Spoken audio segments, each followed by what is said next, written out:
Maltempo, sfilata rinviata, tutte parole sconosciute a Montagnana. Eh sì, perché se nel resto della provincia il tempo incerto ha fatto saltare alcune sfilate, qui hanno certamente dormito sonni tranquilli. Cielo terso e un grande affollamento hanno accompagnato i 12 carri allergolici per le strade della città murata nella 36esima edizione del Carnevale dei ragazzi di Montagnana. Si va dai Minions ai vampiri o ancora un carro rappresentante una pizzeria o uno dei pesci.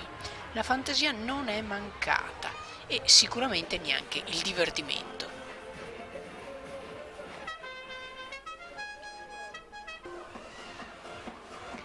La giornata poi è continuata con l'intrattenimento dal palco e con le giostre allestite in piazza. Potete trovare il video completo della manifestazione sul nostro account YouTube su Zwishamber Channel Premium o sul nostro sito internet con le fotogallery.